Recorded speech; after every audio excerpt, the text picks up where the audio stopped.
What up, guys? It's your boy Illinois Valley, and today we're gonna talk about the Stamden Bombden.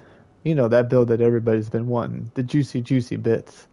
And today we're gonna try something a little bit different. We're gonna go ahead and cover this in depth, and then we're gonna have this little thing right here where you can see me. It's pretty cool. Hi, everybody. It's Illinois Valley. You all have seen me before. It's not like this is a big face reveal or anything like that. You can see that my amazing gaming setup is amazing right now, but we're going to work on all of that. But the cool part is we have a PS5. We're going to try some new things with these videos, and that's what we're doing. I feel like we took too much time already doing this. This is going to be a longer video than usual, and that's because, well, we got some things to cover. Well, we're going to cover both setups because I've shown you bits and pieces of testing, but I haven't shown you everything.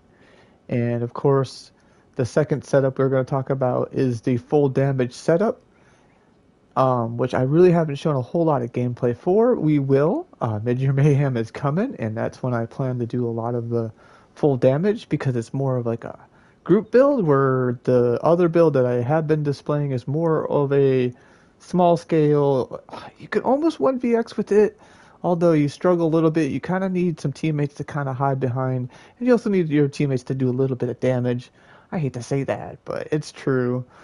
Can you 1vx on this build? Sure. The survivability is quite amazing, actually, considering what we are. So let's go ahead and dive right into it real quick here. We're going to dive into the survivability first, and then we'll go into the full damage. So here's my stats, completely unbuffed on the back bar. As you can see, we're just kind of a normal looking build here, right? Like nothing too crazy going on here. I mean, even after a procs and continuous and all that fun stuff, it's a pretty average setup, but we'll go ahead and fully buff this time. On our front bar,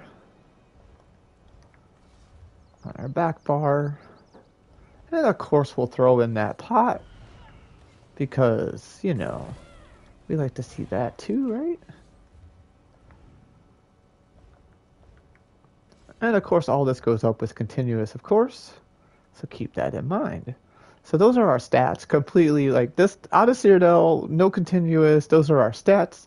Nothing too crazy or too, overwhelming. So, I mean, it is what it is. But we'll jump into the character sheet. Right now, we are 0 mag, 34 into health, and then 30 into stam's going to get you at a pretty comfortable stats. I mean, you could probably drop a little bit lower in your stam and go a little bit higher in your health if you feel like your survivability is not quite doing it for you. I can tell you right now that your survivability is going to be just fine. You just got to be a little more patient with your burst.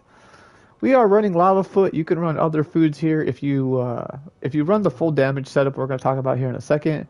I highly recommend you get something with a little bit of a max mag as well. Something like Sugar Skulls will probably work really good for you. Your sustain or your recoveries are going to get a little lower, but you do need a little extra mag, and we'll talk about that when we get to it.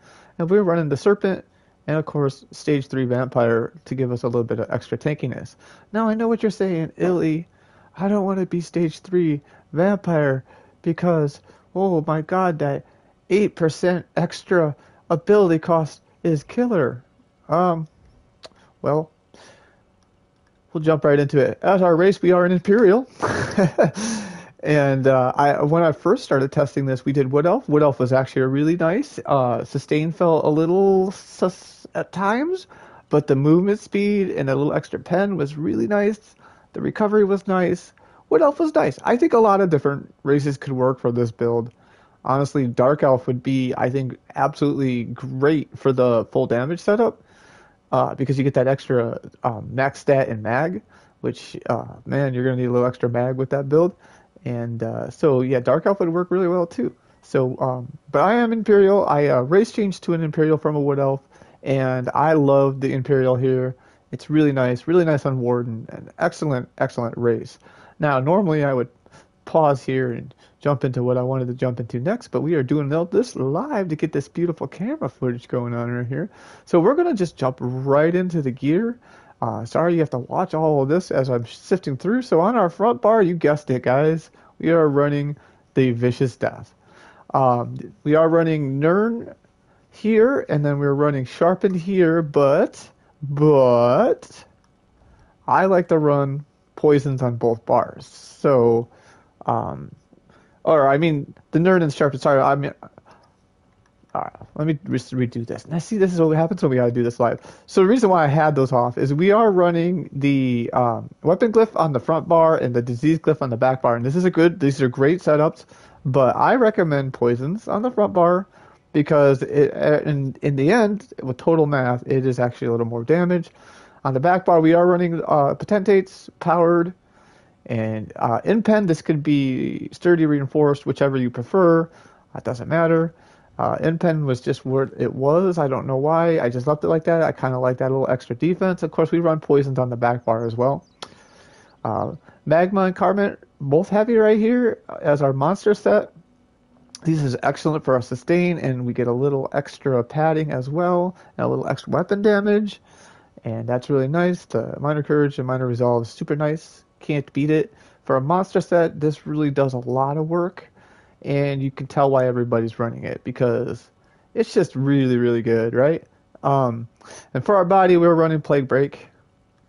And we are running 5 and 2. If you're running your Undaunted, you're going to want to go 5 and 1-1, which is up to you guys. I always, don't have Undaunted unlocked, so we are running 5 and 2. So we are doing infused, in pen, infuse, and then well fitted on the boots. You can definitely drop maybe one more in pen if you want for well fitted for the little extras sustain. It's up to you how you guys want to do that. I'm still a believer in a little bit of in pen. A lot of people abandon it completely. I don't know. I feel like I take less damage when I have a little bit of in pen. For our jewelry, we are running infused weapon damage, infused stam recovery, and then bloodthirsty with the recovery here. You could also go weapon damage here if you want. That 169 recovery isn't a huge deal. So if you want to go weapon damage here and get a little extra damage out of it, by all means, go for it. Again, this is me trying to make a bomber that is actually survivable. Because I don't want to just be a glass cannon. I don't want to just run in and bomb a bunch of people and then just die. I don't really see the point of that. I know that's what bombers do. I don't really want to do that. We are on a Warden, a Stam bomber. It's a little different playstyle. So I've definitely built more into survivability and sustaining than I have into the oh my god bombs.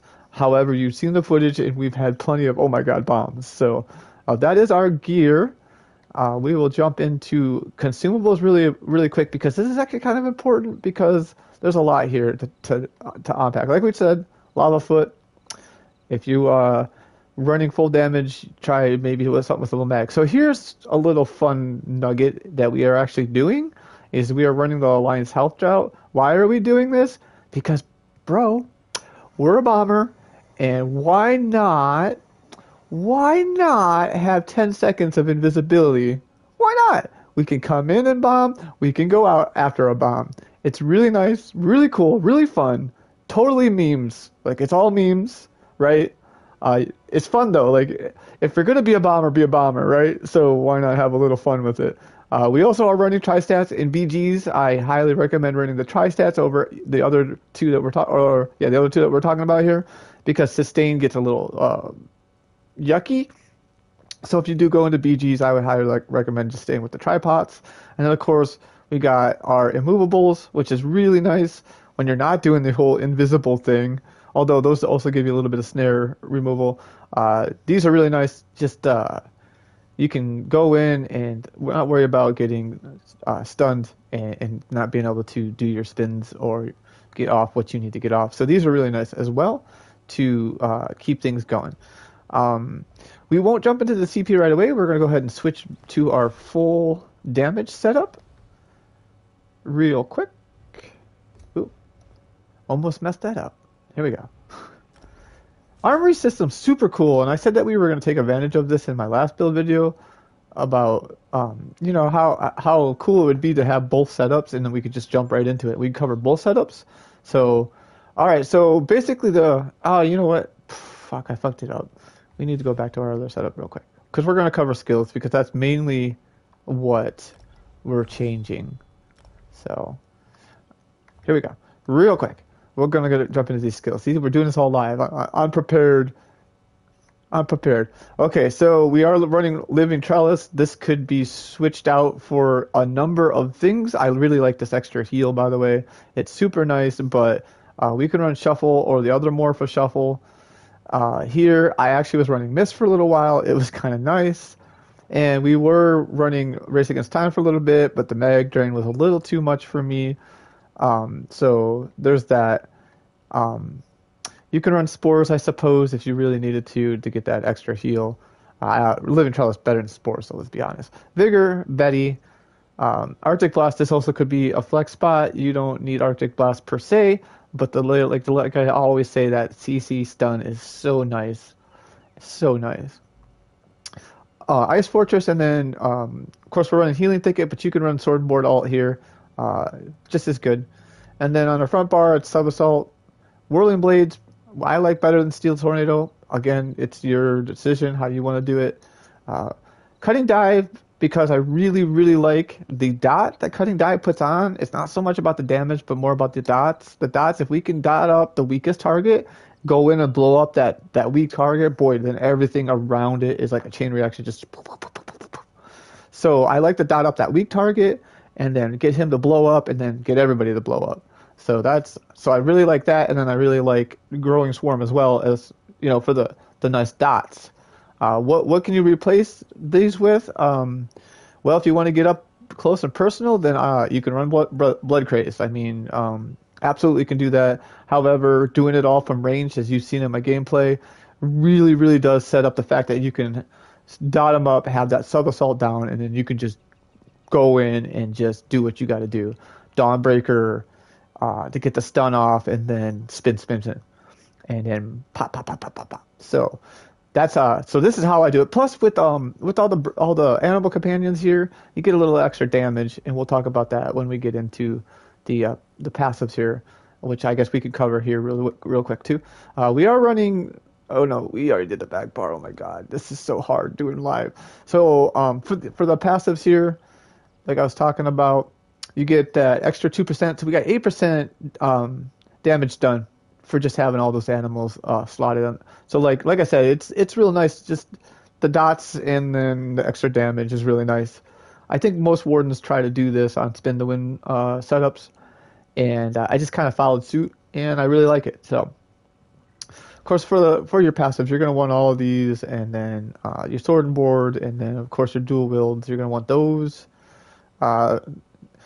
Light, if you're going to do Undaunted, medium, heavy, and then vampire, you're going to just want the Undeath. Fighter's Guild Slayer, because you do have Dawnbreaker on the front bar, just gives you a little extra weapon damage. It's nice. Your Undaunted, of course, if you have it. Assault, support, of course your racials, and then the 3 in medicinal use. And now we'll switch over to the full damage build before we get into the CP.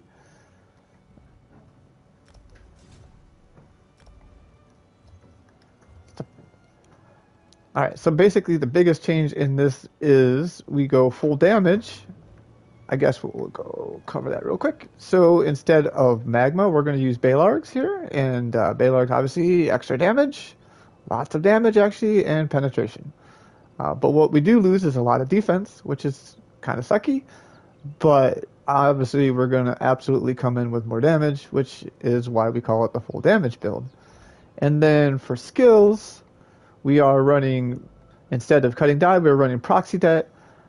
I have theories about Proxy Det. I'm not a big fan of it. I don't think it does enough damage for me. However, when you do get it to go off with that second line there, when enemies are within your radius, increase the damage by 100%, including an original target. This actually scales off your highest offensive stat. When you do get it to work, boy, is it nice. And then on the back bar, we have the Swarming Scion.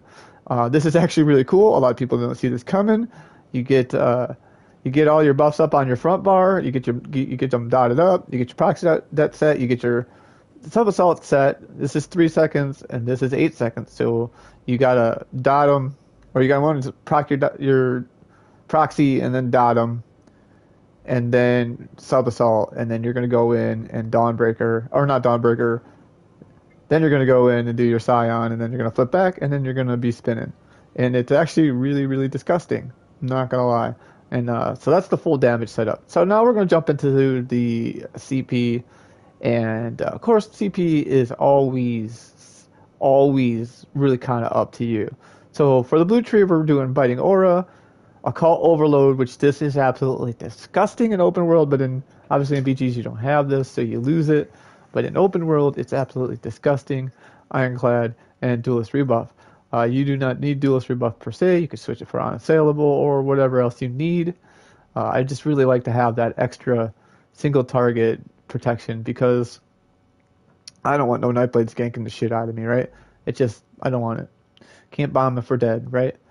Alright, so for the red tree, we are running Celerity, of course, Sustained by Suffering, Fortified, and Boundless Vitality. And, of course, the green tree really, really doesn't matter. So we can just run over it. We're running Rationer, War Mount, Gifted Riders, Deed's Blessing, yada, yada, yada. Doesn't matter. Doesn't matter. Doesn't matter. So, okay, guys, that's our 2 setups. I hope you guys like what I brought to the table.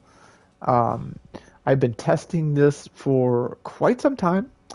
I know there are other content creators out there that have done things very similar, but not quite how we've done it. Because what we've done is we made ourselves a bomber that can sustain, right?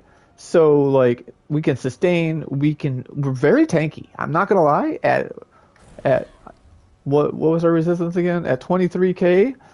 If you watch my footage, you're probably thinking, why is he so tanky at 23k? Because Vamp 3 on death, it's just ridiculous, right? It's just absolutely ridiculous.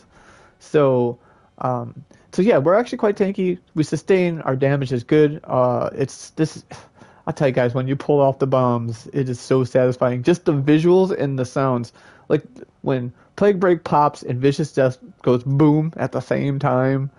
It's so satisfying. And then the animation of the Plague Break just going, and then the Vicious Death going boom. Oh, so good. So good. All right, guys, that's the Bombden. I said that we would do this build if we hit 820 before Mid-Year Mayhem. I obviously made this build way before I would even know that. Whether we did or we didn't, I'm going to give it to you anyway because there has been so much interest, like genuine interest saying, Illy, what is this? I really need to know what you're doing because boy, does it look like it's fun. My biggest fear is like, I don't want to run into this in Cyrodiil or Imperial City or even BGs. I don't want to run into this. So I was like, I don't really want to put this build out there. But like I said, there's a couple content creators I've caught on YouTube that have done very similar builds. Their views are very low. So that's good, but then at the same time, at least, I mean, we know it's out there, right? So with that said, guys, I want to thank everybody for all the support. I hope you like the way I did it this time. Obviously, the more I do this, the better it'll get, the more cleaner it'll get, the less skipping around I will do. I'm pretty sure I covered everything.